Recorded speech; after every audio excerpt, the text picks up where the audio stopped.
Kissel. J'ai la chance de publier cette année 2022 mon 10e livre.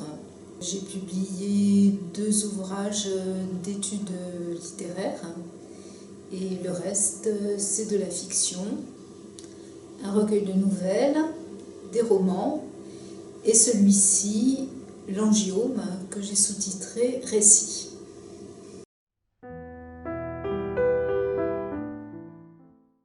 Ce livre est issu d'une expérience vraiment terrifiante, à savoir une tumeur au cerveau qui correspond à une sorte de dépossession de soi-même.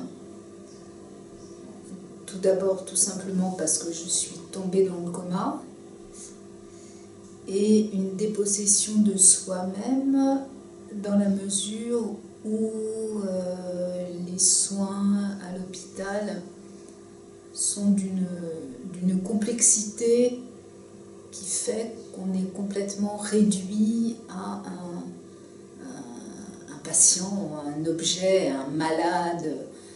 J'ai eu le sentiment de totalement perdre mon identité physique, intellectuelle, psychologique.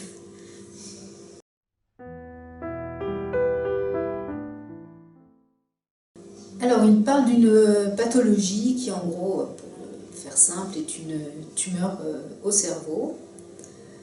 Donc, je l'ai intitulé du nom de la pathologie elle-même, à savoir l'angiome. Et je trouve que ça sonne pas mal. J'ai choisi comme couverture un tableau de Kandinsky, qui est un peintre que j'adore, et qui est un artiste très important, bien sûr.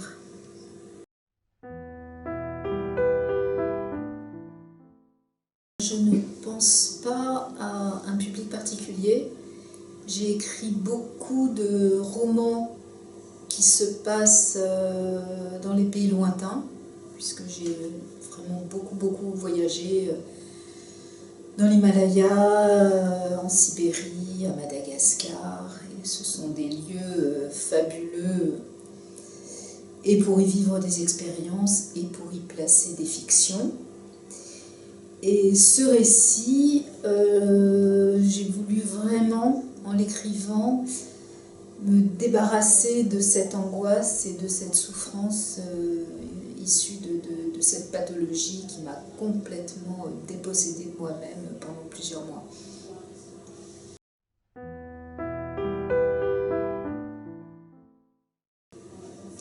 L'angiome a quitté son cerveau, remplacé par ces atomes malfaisants, auxquels les superstitions d'autrefois avaient donné formes et noms. Nuit après nuit, qui se font plus longues et plus sombres, elles se décomposent dans un état de stupéfaction vide de pensée.